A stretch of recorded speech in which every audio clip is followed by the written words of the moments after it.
Cada uno de nosotros nos ha pasado alguna vez algo paranormal, algo que no podemos explicar, así que me dispuse a navegar por Reddit para traerles el día de hoy varios relatos o anécdotas de personas que han vivido algo fuera de lo común. Estás en Mundo Terror, comenzamos.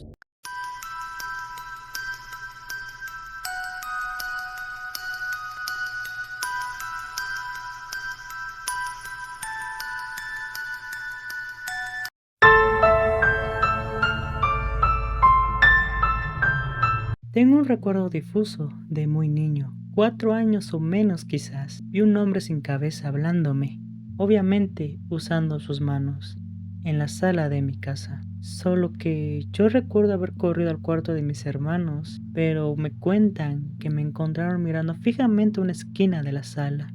Tiempo después, me enteré que cuando estaban escarbando para hacer los cimientos de la casa, encontraron una especie de tumba familiar, un pasillo con cuerpos a los costados. La construcción tiene más o menos 35 años en un terreno ejidal.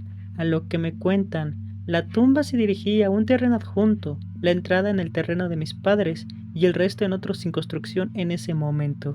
Así que aplicaron la mexicana de no es mi problema y levantaron un muro e hicieron el ajilbe. Al parecer, la zona era una especie de cementerio, ya que varios vecinos, al escarbar en sus terrenos, encontraron ídolos de barro, piedras talladas, etc. Según me cuentan, cuando estaba despoblada la zona, era común escuchar ruidos, voces, niños corriendo, en una zona que apenas si podías caminar sin tropezar, a lo que me dicen. Por las noches y madrugadas esto sucedía. Al parecer, todos los vecinos de la zona tienen sus historias paranormales.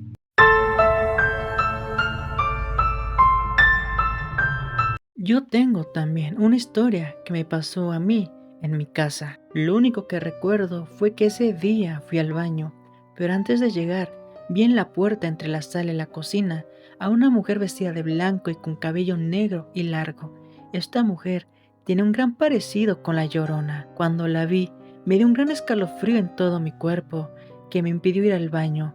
Y cuando mi mamá se enteró, me comenzó a decir, ve al baño, pero el escalofrío me impidió ir al baño. En ese tiempo yo tenía 9 años. Eso me ocurrió en el 2016 y actualmente a mis 15 años no ha vuelto a pasar nada similar.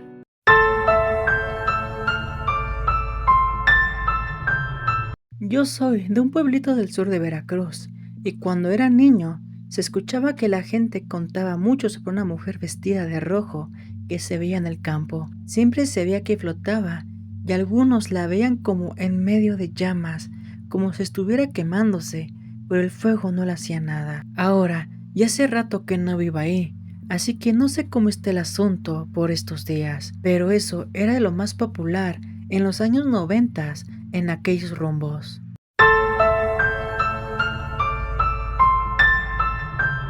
Viví en una zona que yo llamaría relativamente tranquila. Hace algunos años tuve un peculiar encuentro en la madrugada.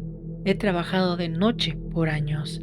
Regresando con un compañero del trabajo me dejó en X punto, relativamente cercano a mi casa y su ruta. Pero ese día, desde que bajé del auto, me sentí observado. Estaba sobre cierta avenida, a una calle de una gasolinera. Para llegar a mi casa, debía cruzar la avenida y un par de calles de las cuales una es solo un parque. Pero usualmente no funciona el alumbrado público en ninguno de ellos, así que cuando cruzas la luz más cercana que veías es una calle más adelante. También hay una pequeña escuela que tiene sus propias luces exteriores por el problema del alumbrado, y a la misma distancia, la luz más intensa del otro lado es una casa donde un señor abre su ventana a las 5:30 a 6 de la mañana para vender jugos, sándwiches y tortas. Por algún motivo, ese día no había abierto temprano el señor, y como no había mucha luz, me quedé donde estaba mirando el parque.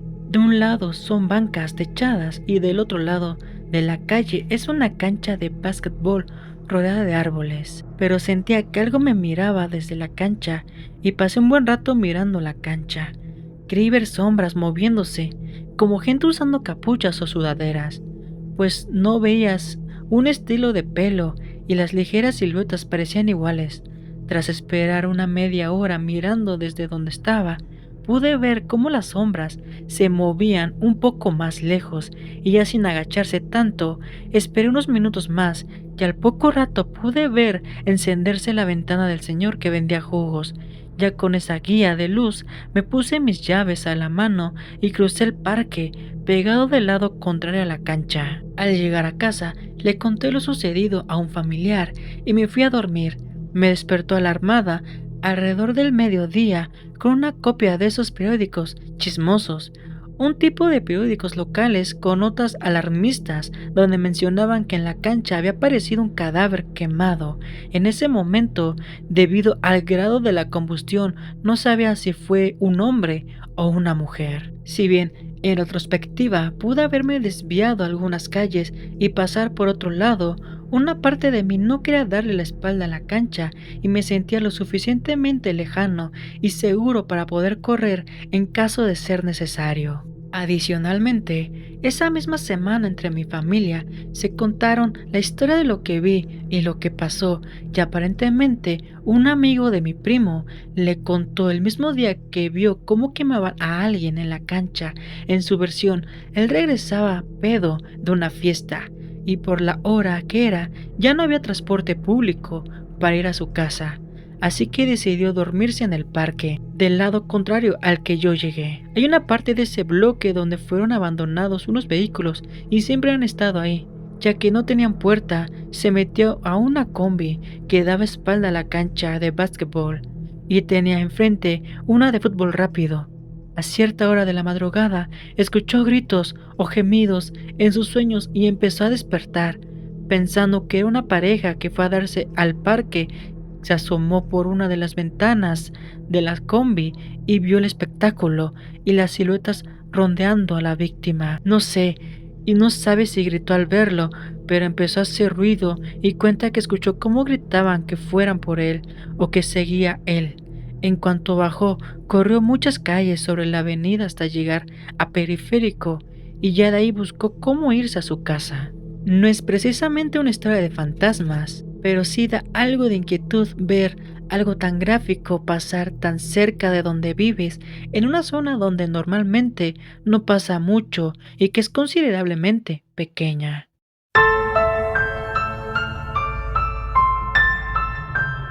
Pues acá donde vivo, uno de los tantos pueblitos que hay en Teotihuacán, de vez en cuando pasa en la madrugada un caballo galopando. Algunos dicen que es el jinete de la muerte y que pasa cuando se va a morir algún vecino del pueblo. No sé qué tan real sea eso, pero pues es uno de tantos mitos como el guerrero azteca de la zona arqueológica, una chava que se aparece en la orilla de la carretera, las brujas, que de estas últimas sí te creo.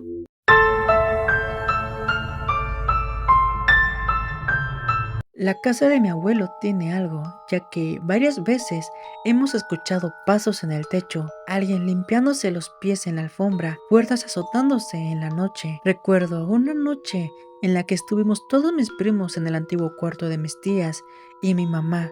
Nos despertamos alrededor de las 2 o 3 de la mañana. Nos despertó el sonido de alguien arrastrando los pies en la alfombra del cuarto. Me acuerdo levantarme y ver a uno de mis primos viendo el centro del cuarto y los otros tres se estaban levantando cuando el sonido de arrastre pasó a ser pasos pesados. La puerta del cuarto estaba cerrada, pero los pasos siguieron el camino hasta la entrada de la casa y luego oímos cómo se abría y la azotaban. En el caso de mis primas y mis tías, ellas han tenido experiencias más desagradables. Mi mamá estaba trabajando en el despacho de mi abuelo, se escuchó pasos detrás de ella, donde había una ventana que daba al patio. Dice que empezó a sentir frío y el monitor de la computadora empezó a tener efectos como cuando le pones un imán. Mi mamá salió corriendo del despacho y nos pidió ver que todo estuviera bien, pero encontramos huellas de alguien descalzo en el lado del patio, justo enfrente de la ventana.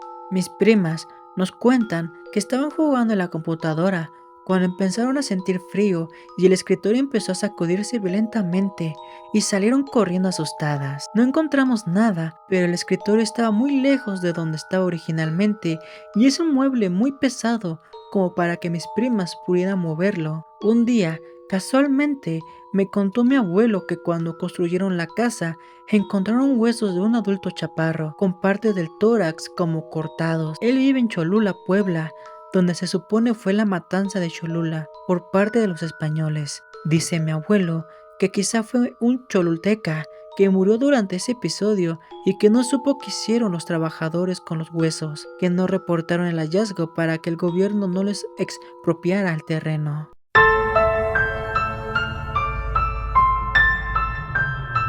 El año pasado, visité la Ciudad de México con mi esposo. Nos quedamos un Airbnb en Coyoacán. Las fotos se veía bien y el depa se veía colonial y bonito, pero al llegar enseguida sentí una vibra fea y pesada. El depa solo tenía un cuarto, pero se notaba que era donde había vivido alguien. Había figurillas de angelitos como de abuelita, discos de los 60s y cuadros que se notaba fueron pintados por la misma persona. La cama también se veía como si fuera de una viejita. Por alguna razón, yo sentí que eran los muebles y la casa de alguien que había muerto ahí, y esos eran sus muebles. Total, ya a la hora de dormir, a mi esposo le tocó dormir del lado de la puerta del cuarto, una puerta pesada de madera, la cual me aseguré al 100% de cerrar antes de dormir, porque no quería ver hacia la sala. Como a las 3:30 am, me despertó el sonido de la puerta. La manija se estaba moviendo fuertemente, como si la quisieran abrir. Mi esposo seguía roncando, entonces lo desperté a fuerza porque no pensaba ver una aparición yo sola. Lo desperté y en eso la puerta se abrió completamente. Me ha tocado ver puertas que se abren solas por el aire o porque no las cierra uno bien, pero esta puerta primero se abrió rápido y luego lento hasta quedar completamente abierta. No solo eso, pero la vibra en ese momento se sentía tan pesada. Sentía como si estuviera invadiendo la casa de alguien y la viejita, yo digo que era una viejita, estaba bien enojada. Mi esposo vio cómo se abrió la puerta, me volteó a ver y se volvió a dormir. Yo mientras me moría de miedo. Al otro día, mi esposo horrible me cambió del lado de la cama para que yo durmiera a un lado de la puerta maldita, porque aunque no lo acepta, bien que le dio miedo. También en esa casa, mi esposo estaba usando una rasuradora eléctrica y se la desconectaron de golpe. El enchufe salió volando de la fuerza. Cada noche que pasamos ahí, pasaban cosas raras y siempre acababa rezando Padres Nuestros hasta quedarme dormida, y eso que no soy religiosa. En conclusión, no se queden a dormir en Airbnb, viejitos. ¿Qué te parecieron estos relatos? ¿Tú tienes algún relato o anécdota similar? Si es así, te invito a comentarlo aquí abajo. Si te gustó el video, como siempre, te invito a darle like y suscribirte. Sigue nuestro podcast en Spotify y Amazon Music. Recuerda que estás en Mundo Terror y te deseo muy buenas noches.